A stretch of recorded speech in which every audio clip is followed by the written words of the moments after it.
Good afternoon, and it's great to have all of you with us today. It's a real pleasure to have people from throughout the country. I'm Dr. Richard Downey, and I'm the president and CEO of the World Affairs Council of Orange County here in California. And it's a great day to have Josh Kurlantzick from the Council on Foreign Relations with us to discuss his book on Beijing's global media offensive about how China is becoming a media and information superpower and influencing the world. So thanks for joining us for this. We also are delighted to be partnering together with Global Santa Fe, as well as the Phoenix Committee on Foreign Relations, the World Affairs Council of Cincinnati and in Northern Kentucky, as well as Global Minnesota and other partners from around the world. So thanks so much for joining us, as well as members throughout the rest of the country. And by the way, for most of these kinds of events, we tend to have members from throughout the world and people from all over. So wherever you are, thanks for joining us and welcome. I want to take advantage of the fact that we have you here to just alert you to a couple of other upcoming events that we have. On the 7th of June, Admiral Mike Rogers, who is the former director of the National Security Agency and also commander of the U.S. Cyber Command.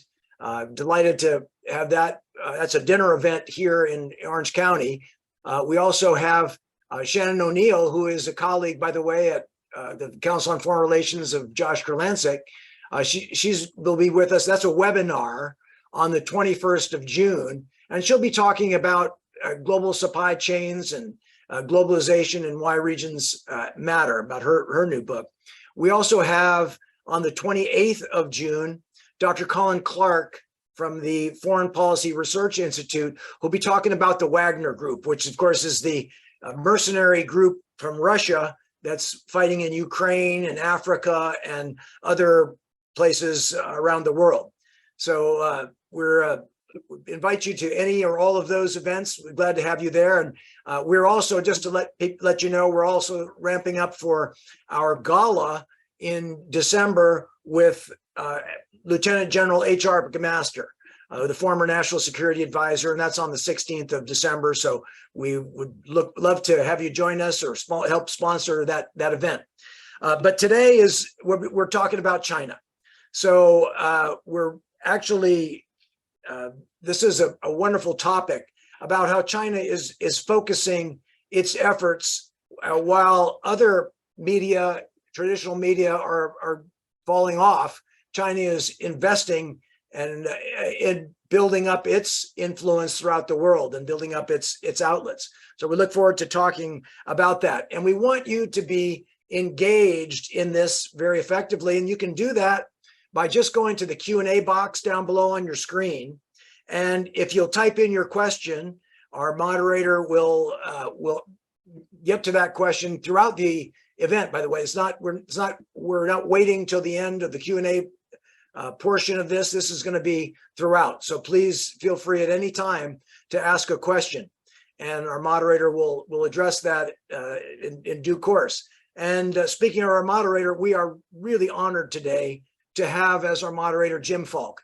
And if you're not familiar with Jim's op-eds and podcasts and his media appearances on global affairs, you should know he is a legend in the World Affairs Council community. He is the former president and CEO of the World Affairs Council of Dallas and Fort Worth. And he was there for 20 years and built that organization up from a moderate-sized council up to one of the largest, if not the largest in the country, with over 4,000 members and with tremendous activities. So he's now moved on to Santa Fe, where he's chair of the programs committee, but we're all delighted to see that he continues to be as active as ever, doing events like this and other things. So without any further ado, I'd like to pass it over to Jim to introduce our speaker for today, Dr. Josh Kurlantzick, and to begin the conversation. So please, over to you, Jim. Thank you so much, Richard. And it's always a pleasure to participate in programs like this.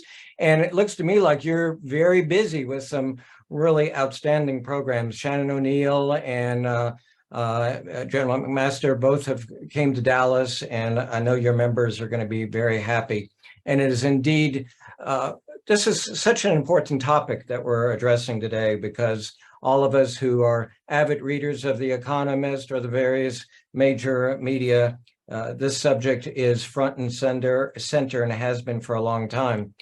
It is a great honor to welcome Josh Kurlantzick to our program today. He is a senior fellow at the Council on Foreign Relations on Southeast Asia. And this book is his sixth book on China and Southeast Asia. Previously, he was a visiting scholar at the Carnegie Carnegie Endowment for International Peace. And earlier in his career, he was a columnist with Time and a correspondent for The Economist in Bangkok. And that must have been really a fascinating assignment. I've always been just enjoyed so much the conversations that many of us have had with colleagues at The Economist. His first book, Charm Offensive, How China's Soft Power is Transferring the World, was nominated for the Council on Foreign Relations 2008 Arthur Ross Book Award, which is a very competitive competition in the world of foreign affairs. That's like getting a Pulitzer. So Josh, great to have you with us. Thanks again. Thanks for having me. I just want to clarify one thing. I'm not a doctor, but that's okay. So be it. All righty. Tell me about how you made that's a good way to do it, the transformation from being a journalist to working in the think tank world. Well, I was actually a loose scholar in Bangkok for a year, which is a fellowship provided by the Henry Luce Foundation, a big Asia Studies foundation. So I was there for a year. I worked at the Bangkok Post, a local English language newspaper, and then I stayed for several more years working for a variety of outlets, including Agence France Presse and The Economist and others. Came back to the US, was a journalist for several years at US News and World Report, which was not in good shape at that time, and then the New Republic, which was interesting, small opinion magazine, but isn't a long-term really possibility because it frankly doesn't pay almost anything. And so I had written an article for the New Republic about China's charm offensive, essentially its soft power at that time. And I got a grant to turn it into a book and went to the Carnegie Endowment to do that. And enjoyed the freedom provided by the think tank environment, as well as, you know, at that time and continuing, journalism has been, except for a very small handful of elite news outlets in the country, a dying industry. I'd actually talk about in my book that more journalists in the last 15 years have lost their job than coal miners, and in the United States, and coal mining is not exactly, you know, probably a long-term career. Long-term career. And after being at Carnegie for a couple of years, I was sort of semi-recruited, semi-applied for the position focusing on Southeast Asia, but also on China at CFR, and I've been at CFR for 14 years now. What drove your interest in this part of the world initially?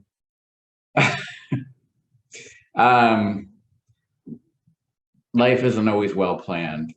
I was a college student. I was looking for things to do after college. I was pretty sure I wanted to go work on Capitol Hill. I applied for a bunch of jobs and fellowships on Capitol Hill, as well as some in the New York mayor's office and the California governor's office. And I just saw this one to apply for a fellowship for a year in Asia. I applied. I wasn't really expecting much out of getting much farther because it was pretty competitive. Made it through the first round, made it through the second round, got picked. It I did not want to go to Bangkok, which is where I was placed. I wanted to go to Hong Kong. It was right after the handover, actually, at that time. So it seemed like an ideal place to be for journalism just in general, the handover from Britain to China. But the Luce Foundation told me, you got to go to Bangkok, which I didn't actually have a lot of positive views of at that time, although now I love the city. So they put me there, and I liked it. I liked the work. I liked the people. I liked the environment in Southeast Asia. I liked the fact that people's lives were improving at that time, at least. I liked the fact that Thailand was becoming more democratic at that time. I liked the ability to cover a lot of countries in a small region. And so I stayed. And then when I came back to the US, I was just still interested and continued to, I traveled to China at that time too, a bunch of times, continue to focus on these areas, but that was not my life plan.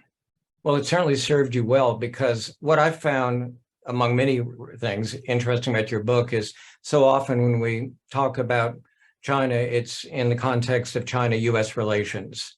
And clearly your book addresses the impact of China's soft power and sharp power throughout the entire region. I don't want this to be a international relations 101, but take just a minute or two to explain the definition of soft power, your definition, that is perhaps a little bit different than the father of soft power, Joseph Nye, and what you mean by sharp power, because that's really going to flow into our conversation. Well, first of all, just to back up a little bit, my book is actually about China's growing influence tactics through a wide range of tools within the politics and societies of a wide range of countries. First, initially starting in its near region, Southeast Asia, Taiwan, but in recent years expanding to Australia, New Zealand, and now increasingly the whole world, Africa, Latin America, Europe, United States, Canada. Canada is actually now there's a lot of news in Canada about allegations of potential Chinese involvement in the last two federal elections in which Justin Trudeau was elected. And there's a series of tools that I talk about that China uses in the book: state media, social media, controlling the pipes of information, like how information flows, deals in which China controls the Chinese language media in many different countries, and actually basically all the countries in the world now. There's very little independent Chinese language media left. And what I call old-fashioned influence, which is things like paying politicians, getting involved in elections, wielding power over Chinese students on campus, things like that. In general, those include types of soft power. My definition isn't that different than Joseph Nye, but soft power, the idea is that through a variety of actions, both by the state and more importantly by private actors, a country accrues popularity among citizens or like among citizens of other countries, and that those warm feelings towards that country help it pursue its policy aims because it's seen as benign. A lot of that comes from the private sector, not the state. Now, Voice of America would be like something that's soft power that comes from the US state, but most of what the United States' soft power comes from, what makes it appealing or it makes it potentially appealing on the world stage, comes from things not controlled by the US government. The NBA, Hollywood, pop stars, streaming services, major financial institutions, whatever, Instagram. China has some of that, but it lacks some of those private sector soft power outlets. In fact, it has some of them, but Xi Jinping has been assiduously crushing some of them, which is hurting their soft power. Sharp power, by contrast, and soft power is done openly and transparently. Sharp power, by contrast, is basically a means of using hidden, covert, and often corrupt and corrosive means to influence another country's politics and societies. So that could be paying politicians. It could be signing deals to get Xinhua, which is China's news agency, into the news outlets of countries and other places without much transparency about those deals. It could be using untransparent means to wield power at universities and think tanks in other countries. I should say at this point that the Council on Foreign Relations does not accept money from any foreign government, does not accept money from the US government either. So sharp power is done in a much more untransparent and often corrupt and manner, and tends to have more corrosive effects than soft power. So you mentioned about elections, and in the book, you spend considerable time in different chapters talking about the difference in how Russia uses its offensive, if you wish, compared to China, and how China's hasn't evolved. What has China's strategy been, at least up until a few years ago, was more, we're not so bad, the charm offensive. And now would you say that it has changed to a different means where it is perhaps more like Russia's? Well, the idea that the book I wrote on China's charm offensive came out 16 years ago and was written 17 or 18 years ago. And a lot has changed since then. At the time, China was able to get away with saying that it's not so bad, or that it's et cetera, that it's non-threatening, because at that time it was much weaker militarily, economically, et cetera. And that's just not really possible today, with China being so powerful in all realms, as well as being increasingly militarily assertive in regional waters and around Taiwan, as well as economically assertive, attempting to develop a alternative to the US dominated financial system, but such as by developing a potential alternative reserve currency, which certainly is potentially going to be helped if the US defaults on its debt and undermines the prestige of the dollar, and other means. I think that it was a gradual transition towards being much more assertive in other countries' politics and societies, but it was sped up dramatically in the Xi Jinping era, and has continued to be sped up. What you mentioned was that Russia had been more successful in intervening in elections than China, and that has certainly been true up to now.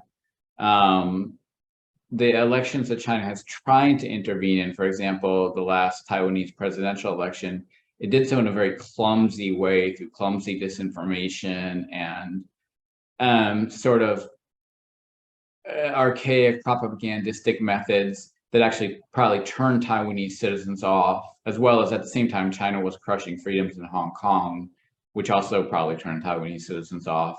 And China's favored candidate in that election lost badly. What Russia has done successfully in the last 6 or 7 years, both in the United States and in a lot of European elections primarily, is it has found organic divides within the populations of such countries where elections are being held, and used disinformation on social media platforms to exacerbate those divides, sow chaos, denigrate democracy itself, and turn the citizens of the country against each other, or just generally create a chaotic environment. So, for example, playing on racial and ethnic and class divides in the United States and in France and in other places, Russia seems to have had, whoever is doing this for Russia seems to have had a better understanding of the organic fissures within countries and how to play on them, whereas China has not really had that understanding. China is beginning, I think, to gain that understanding, possibly through direct learning from Russia. There's a lot of collaboration between China and Russia on online tactics and how to use disinformation. China's disinformation has gotten somewhat more sophisticated online, but still not of the level of Russia's. And also Russia for a time had the weapon of Russia Today, or RT, its own state media channel, which still exists, but it was quite influential 4, 5, 6 years ago, and very good at stirring up conspiracy theories in the United States and Western Europe and other places. Whereas China's main global television network, China Global Television Network, really hasn't been. They tried to make it a credible news organization and failed, and it sort of has reverted to turgid propaganda that doesn't really sway anyone. We could spend a full time together talking about the Confucius Institutes and China's involvement and investments, if you wish, in some US universities. But we have a question from Roger Smith on this subject, a story that came out, I think, really just a few days ago. Could you comment on the $200+ million donation to UC Berkeley, and how does that play into contributions we've seen with other universities? Well, just to go back, Confucius Institutes, I think, are pretty much dead in the United States and in most developed democracies. They were an effort by China to create language and cultural institutes on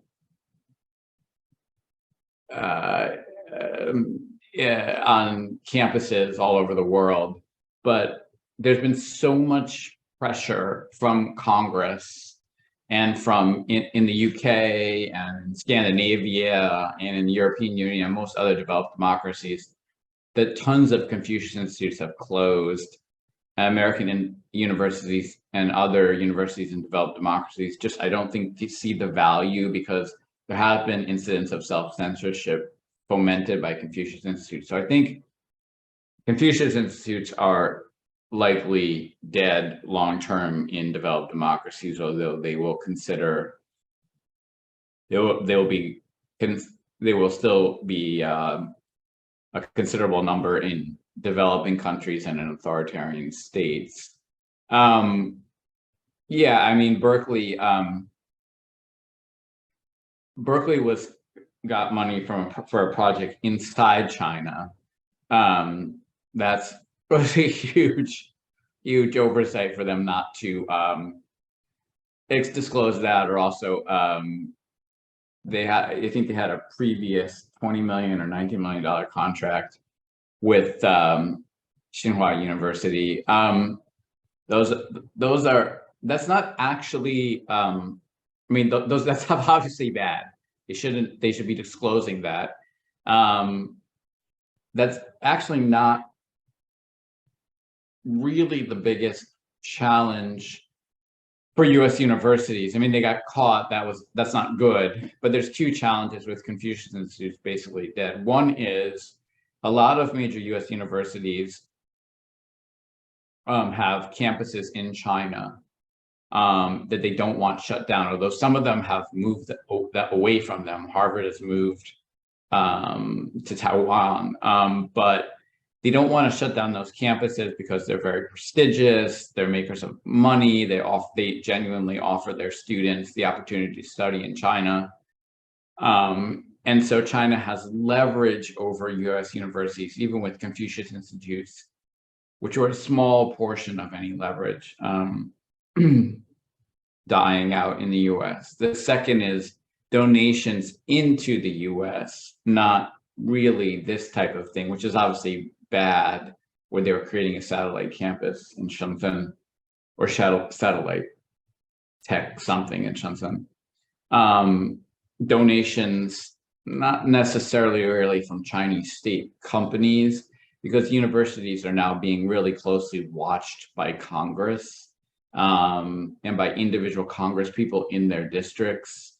And if there's one issue left that's bipartisan in the United States in Congress, it is a very tough line towards China. But there is a concern about donations from Chinese foundations that are linked to the state, Chinese individuals with close links to the CCP, Chinese nationals, that is, with close links to the CCP, et cetera. But there is quite a lot more vetting than there has been in the past. Perhaps not with UC Berkeley, but the Department of Education has extensively scrutinized not just foreign investment from China and Chinese entities into US universities, but foreign investment from a lot of entities, and found in a series of reports that a lot of it went unreported. So universities, I think, are now more aggressively scrutinizing foreign investment because they're worried they're going to get slapped, and thinking twice about where the foreign investment comes from. Apparently, UC Berkeley, perhaps not. That's the other way, but yeah, those are the two main challenges. Well, I think it's going to be a little bit like classified documents. University presidents are calling in their people and saying, "Are you sure we don't have something that we haven't disclosed?" It's going to be a yes. Well, that would be a good thing if they all did that. We'll probably see more of that. Maria Morgan says, "How transparent is the financing of the anti-PRC Epoch Times that is so ubiquitous in the United States?" I'm sorry, I didn't understand that question. Can you repeat it? Tell us about the Epoch Times. Just tell you about the Epoch Times? What do you, and who finances it? That's a complicated question. Can you ask the person what their interest is in? Okay, we'll come back to that then. I mean, I can tell you, the Epoch Times is linked to Falun Gong, which is an organization that's been extremely harshly repressed in China. I don't know where all their funding streams come from. For years, the Epoch Times there is very little independent reportage among Chinese language news outlets in the United States on China. Most of them have been, if they're not actual state entities like CGTN, or semi-state entities like Phoenix TV, which is a Hong Kong-based outlet available in the US, but it's essentially a state entity. US-based Chinese news outlets are almost exclusively owned now, with a few exceptions, by pro-Beijing owners who have changed editorial coverage to a pro-Beijing tilt. And that is true in almost every country where there are Chinese news outlets: Canada, Australia, UK, Southeast Asian countries. And how does that happen? Are they buying these papers outright, or is it going through a third party? In some cases, Chinese state companies are buying or making investments. In other cases, local citizens are buying them up, and they happen to be pro-Beijing, and they're changing the line of the editorial line. There's nothing you can do about that. I mean, you can't. If a Chinese American in the Bay Area wants to buy up a news outlet that had previously been independent and change it so that the independent coverage is silenced and it's essentially pro-Beijing, there's nothing the US government can do about it. He's a citizen. We definitely don't want the US government saying you can't buy up an outlet and, express the editorial views.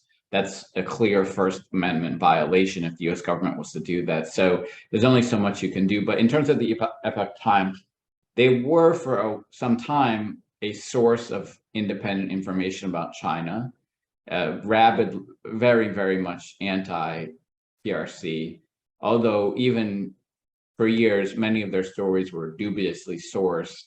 They had some, interesting stories about China.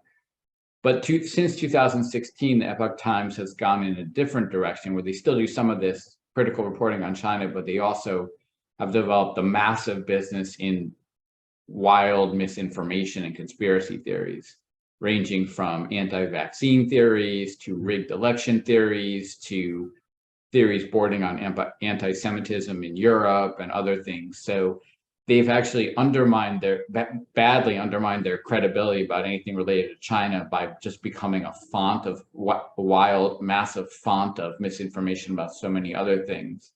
If you're interested in that, there was a very long New York Times article about how the Epoch Times became this conspiracy outlet and actually how they've profited enormously from it. It was about 6 or 8 months ago, I think it came out, maybe more. We'll look for the link. I think this is so interesting because we know how radio stations, especially AM radio stations that were news gathering or news reporting, have been purchased by various conglomerates. And I guess what you're saying is you're seeing somewhat the same thing with what had been independent Chinese media in the United States and elsewhere. What papers are independent, one or two in the United States, and how have they managed to remain so? I don't think there are any independent papers left in the United States. And I mean, unless you count the Epoch Times, which does some coverage, or NTD TV, which is a sort of similar, related to Epoch Times, but less conspiratorial television channel. In Australia, there have been a couple, but they've mostly been silenced. There really aren't, and I would point people to a very excellent 2018 report by the Hoover Institution that looks at a whole wide range of China's influence in the US, and there's a whole chapter on media and on how there really are no independent Chinese language media left basically in the US. And then you add on to that, or multiply that lack of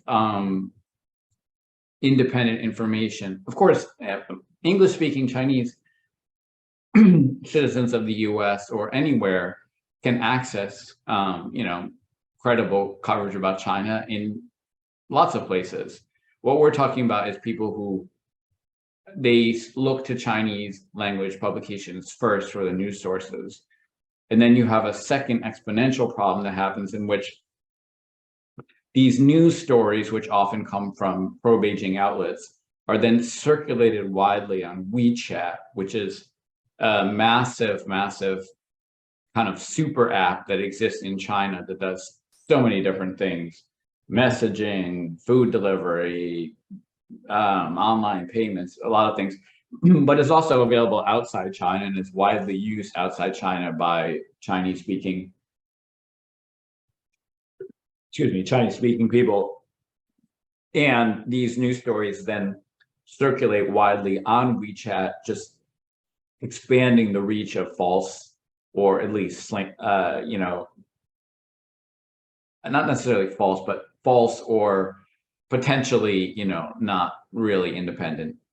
Well, let me ask you this, since I wouldn't think that there's a gigantic number of Chinese residents in the United States or people of Chinese heritage who are depending on these Chinese language papers for their news. Have there been polls or studies that show that there's been any change in perception towards China from some of this acquisitions of papers?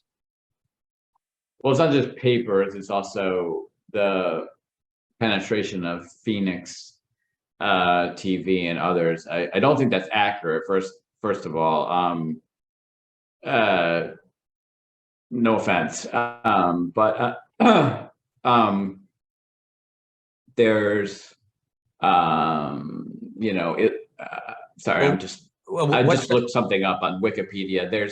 What's not accurate? That there's not a large number of people that do depend, or what do you? Yeah, I mean, it's impossible to tell exactly what the percentage of people are English proficient and what they're, where they're getting their news from. But this is only 2010. There was 3 million Chinese speakers in the United States. If you even took 30 or 40% of that, and that's 10 years ago, so you got to expect a lot more than that. If you took 30 or 40% of that, you're talking about a lot of people.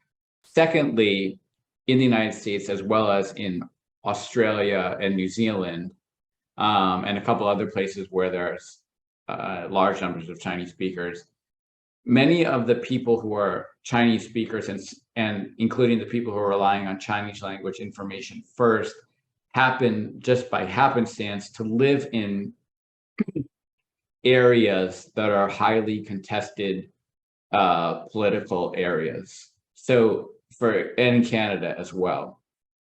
That's just happenstance, but it does actually exacerbate the issue in which they're potentially getting false information about China, and it can come to play in elections as well. So like in Australia, some of the suburbs of Sydney are the critical places. They're like the places where elections are won and lost, with a huge number of Chinese residents, including many who are Chinese speaking first.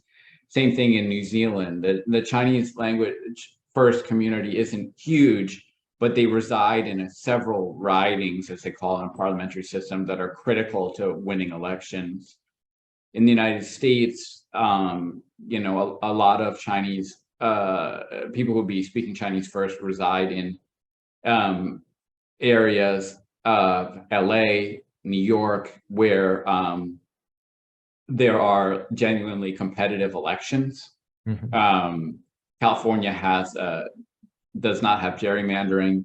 New York does not have gerrymandering now either, and so they play a significant role in political elections as well. But I would dispute that. I would guess there's 500, 600,000 people at least who are getting their news first in the United States from China, and Australia has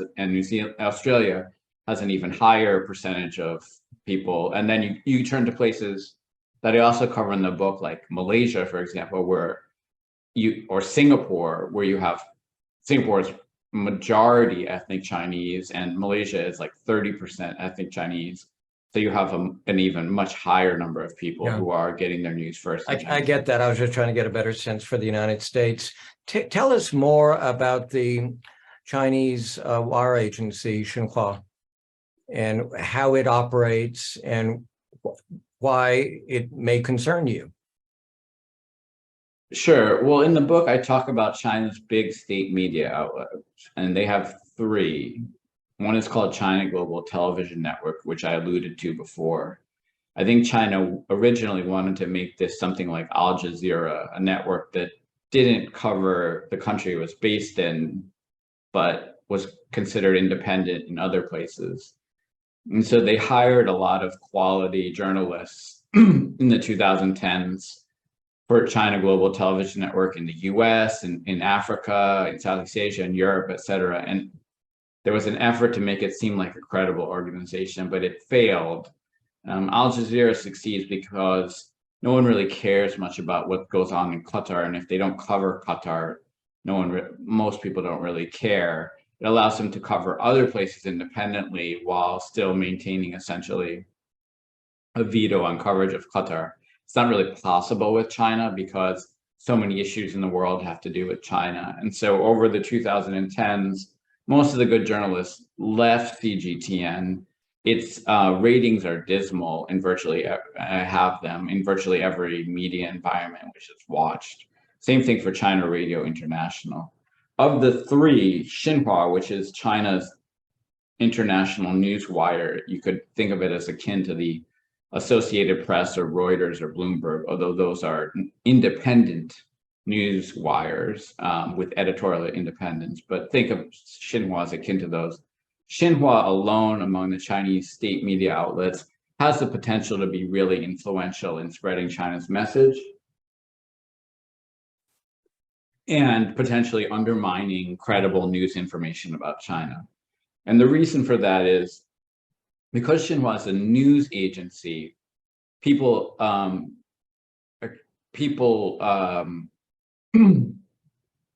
accrue its news passively, basically, as opposed to like a TV station where you have to turn it on and pick it.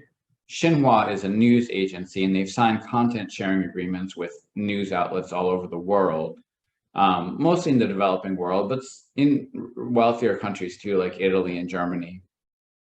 So for example, like in Thailand, most of the main news outlets, including some very prestigious ones, now use Xinhua copy often. Xinhua is cheaper than the Associated Press or Reuters, and is sometimes given free to very poor developing countries.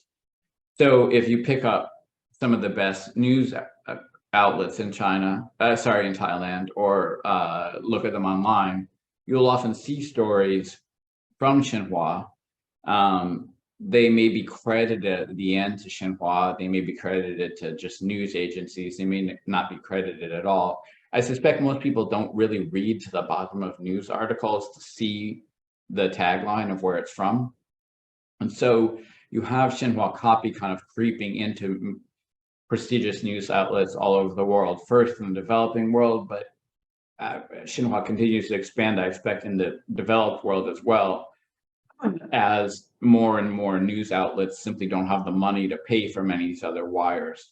So Xinhua is a legitimate source of persuasion and has the ability to really change, to reach a wide range of readers and to really influence them and to essentially deliver China's messages. Because Xinhua does not enjoy editorial independence like the Associated Press or even like Radio Free Asia or Voice of America or the BBC, or you could come up with some other state media outlet, etc. When you talk now about the relationship between Russia and China, I wonder, and I'm asking you this, are you seeing through Xinhua very, I guess, better term to say, favorable coverage of the Russia's invasion of Ukraine, and probably pretty deep in Africa? Have you... Well, I don't think the Chinese government from the start to today was exactly thrilled by Russia's invasion of Ukraine, although the Biden administration did try to reach them before the invasion and beg them basically to try to intervene with Putin and get him to stand down. But I don't think it's like the Chinese government is thrilled with such an invasion. I think that they. But how have you been able to see how the wire? Yeah, I mean, I think reported. Xinhua reports it as. They don't report it as like, massive triumphs for Russia or Russia doing, Ukraine lured Russia into this or etc. They're not exactly the same as the way the Russian coverage of it is. Mm-hmm. They tend to portray it as sort of sad, tragic event without allocating blame, while at the same time hyping up China's role as a potential peacemaker and China as a growing global diplomatic power, in line with their coverage of China helping foster rapprochement between Saudi Arabia and Iran. Just on that point, it's interesting. Is focused more on China, and China, regrets this vicious war and will do whatever it can to try to make peace without ever. There's a little bit also of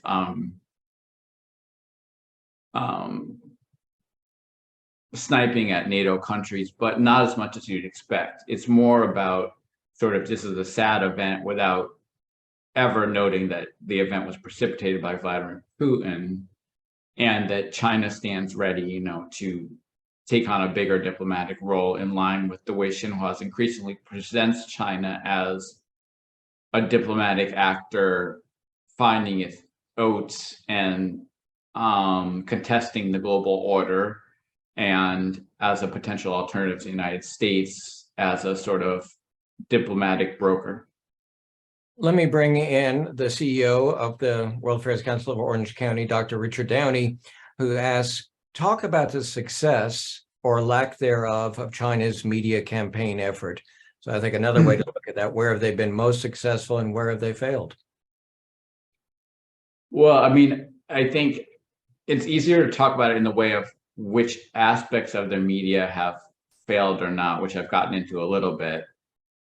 Of their big three state media, the only one that has really succeeded in making inroads, gaining readers, and potentially serving as a tool for China, influencing media and narratives and what the Chinese government calls discourse power. In other words, the power to shape global discourse, which is very important to them because they feel aggrieved that for years, for decades, global discourse about virtually anything was shaped not only by the leaders of leading democracies, but by the news outlets from those same countries. And so global discourse, whether it was about China itself or about anything, was shaped by the Associated Press or the New York Times or the Washington Post or the Guardian, or Le Monde or the Nikkei or et cetera. And that's really, really a bugbear for China. And they feel like they need to be able to shape the global discourse, which is why they have invested so much money in bolstering their state media and other things. So Xinhua has been the only successful one of that. They have been very successful in taking over Chinese language media. Mm-hmm. They have become more successful in, using disinformation. And we haven't even, they have become also more successful in signing content sharing agreements with television providers in a lot of developing places. In terms of where they have remained popular, in part through this media effort, in part through diplomacy and other things, it's primarily developing countries, but also some in Africa and Latin America, and to some extent Southeast Asia, although a lot of Southeast Asian countries, while recognizing that China is enormously influential, are terrified of China's military actions in the region and their economic coercion. And then finally, it remains to be seen how successful China will be with its own China-based social media platforms, which we haven't even gotten into, one of which is the most powerful, downloaded, influential social media platform in the world now, and is a source of all sorts of concerns in the US and other countries, and no real clear solution how to deal with that, and that is TikTok, which is owned by ByteDance, essentially a Chinese state company. The Chinese government has a seat on the board of ByteDance, and so de facto controls it. And there's been tons of articles about, despite the fact that ByteDance's CEO is technically based in Singapore, that there's been data exfiltrated to China, and that China has censored things on TikTok, or ByteDance has censored things on TikTok. So every developed democracy, except India, which already banned TikTok, is trying to figure out how to deal with this. What are your thoughts on TikTok? What are my thoughts on how to deal with it? Yeah, should it be banned in the United States? I don't think it should be banned. I mean, first of all, let's just step back and say politically, I think that Joe Biden does not want to ban TikTok, right?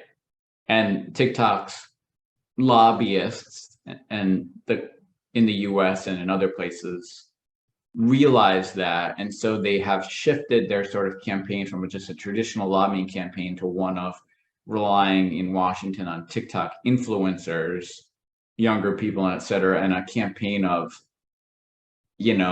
don't take away our TikTok.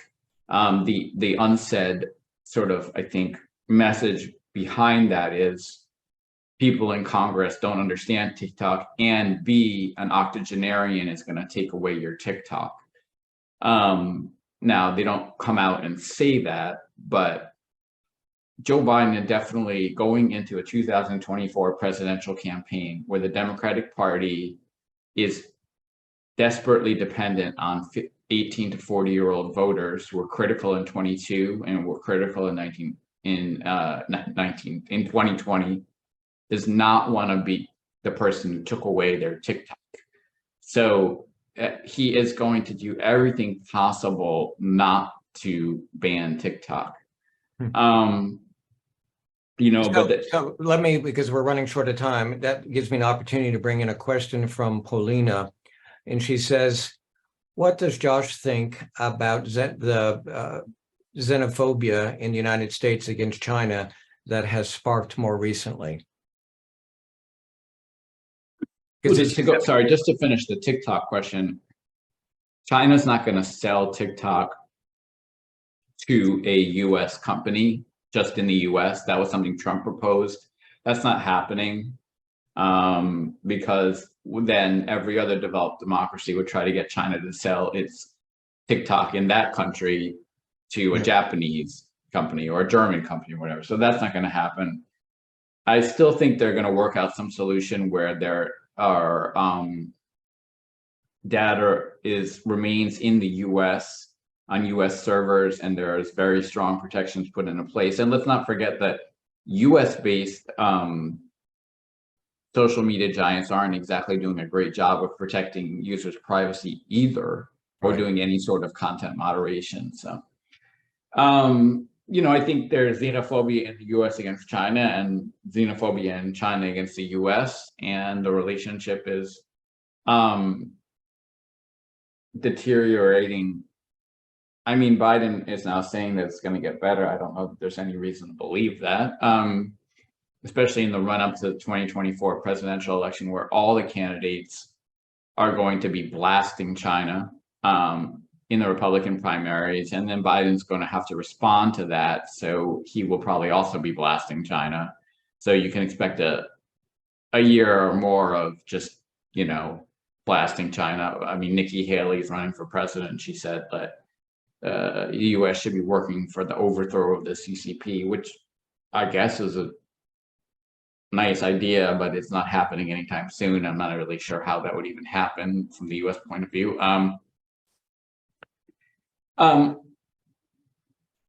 I think the relationship is in a bad, dangerous place due to both sides. Certainly, China's intensively increasing authoritarianism in all realms. Its destruction of Hong Kong and its actions towards Taiwan are genuinely scary to and alienating to people in a lot of developed democracies, not just the US. And that's reflected in widespread polling. I don't think it's necessarily xenophobia, although we have to make sure to be clear that the US politicians have to be clear, and anyone has to be clear that when they're talking about issues with China, they're talking about issues with the Chinese government, with Xi Jinping, with the CCP, and not with Chinese citizens specifically, due to the backlash that has occurred in the US at times over the last few years against Chinese nationals in the US or Chinese Americans. I don't think President Donald Trump did a good job of separating between the CCP and just general sort of loose discussion of China and Chinese citizens in China or people of Chinese descent here, and that distinction needs to clearly be made. That was evident last week in the town hall, or the week before last, in that town hall meeting on CNN when he talked about. Yeah. So I would expect more of that. But I mean, I think at the same time, some of the most egregious problems that existed in the US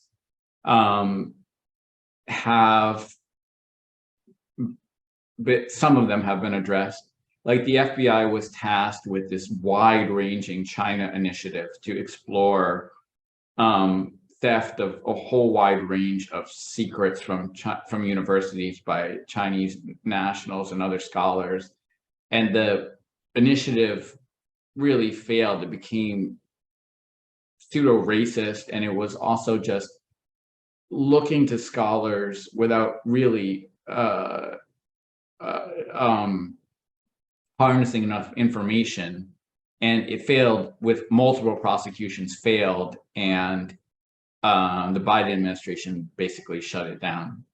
Josh, we have about 3 or 4 more minutes, and I would like you to talk about the pipes and how China has effectively bought cable companies and has therefore more control over the content that people watch on their streaming on their mobile phones or television. How does that work, especially in numerous African countries?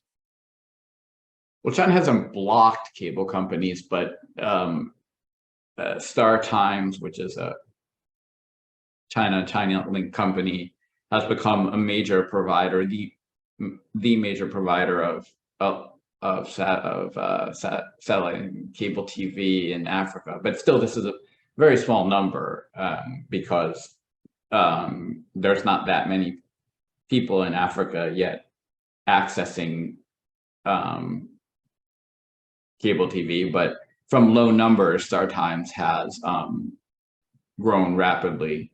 And because it is a China-linked company, as it has grown, it has ambitions to grow much faster and wider in Africa. And given that Africa has, a very large and growing population, it'd be reasonable to assume that Star Times will continue to expand.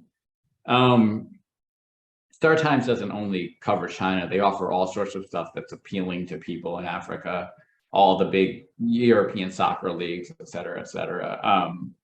So it's not like all China coverage, but they do prioritize China's state networks in their news packages over, say, the BBC and others, which have historically been major sources of information about Africa. And this is coming at the same time as outlets like the BBC and CNN, particularly the BBC, which has been much bigger in Africa than CNN, have slashed a lot of their coverage of Africa or have retreated somewhat. And that leaves an opening not only for Star Times to feature Chinese coverage, but just for anyone, including China, to step in and produce coverage of Africa. We have two questions that relate to Taiwan. One from Dave Rice and another one from Barbara Chatterjee about how the Chinese media is affecting our understanding of the escalating tensions in Taiwan. How should we as Americans think about it? Unless you're reading the Chinese language media, I don't think the Chinese language media in the United States, if you're consuming English language media from elite sources in the United States, from elite quality sources, I don't think it's affecting your understanding. China is affecting your understanding at all. Now, that said, if you're not, and that we're talking about a small number of sources, the Wall Street Journal, the Washington Post, New York Times, et cetera, Los Angeles Times, then maybe you are. And a second problem that's happened is China has thrown most of the foreign correspondents that were in China out of China. So China itself has become much more of a black box. And that's a problem because it reduces Americans and anyone's, they've thrown Australian, British, lots of other foreign reporters out. It reduces anyone's knowledge of what's going on in China. But if you're reading, Taiwan hasn't thrown anyone out. In fact, a lot of those reporters who are thrown out of China have relocated to Taiwan. So I think if you're following the Taiwan story through quality US or British or whatever media you're getting. Gosh, I see Richard popping up there, and let me just say thank you for the conversation. And I do want to encourage people to order a copy of your book. I thoroughly enjoyed it and learned so much. And in our conversation today, we barely scratched the surface. So thanks for being with us. And Richard, I'll turn it back over to you. Oh, thanks so much, Jim. And thanks to both of you, Josh and Jim, for just a fabulous conversation on a very important topic about which I think few Americans really appreciate the impact of this effort. And I like you, Jim, I encourage our audience members to pick up a copy of Josh's book. I think it's a very interesting read. I was particularly struck, by the way, by the first question, I think it was from Roger Smith, who talked about the $200 million donation to Berkeley. You cannot help but think that will have an impact on Berkeley. But I wanted to mention to all our members and all the audience members who are out there, you can have an impact for a lot less than $200 million. And if you go to our website, I know the World Affairs Council of Orange County, we have a little button that says donate on it. And I suspect, although I haven't seen it, that the Global Santa Fe website also has a similar button. And I encourage all of you, I can guarantee you we need it and we appreciate it.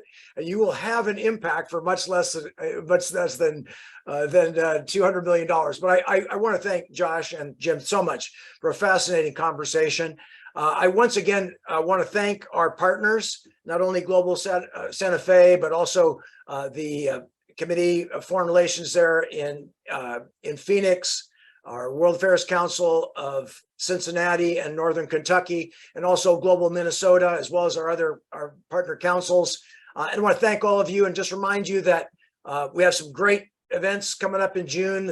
Admiral Rogers, the former NSA and Cyber Command Commander, Director on the 7th of June, and Shannon O'Neill, Josh's colleague from the Council on Foreign Relations, on the 21st, which will be a webinar. So again, thank you all for joining us today. It's really been a pleasure for a wonderful conversation.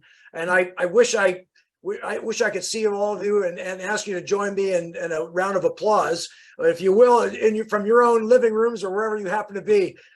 You certainly deserve it. And thank you all very much for joining us for a wonderful session today. You all have a great day. Thanks for having me. Thank you. Bye.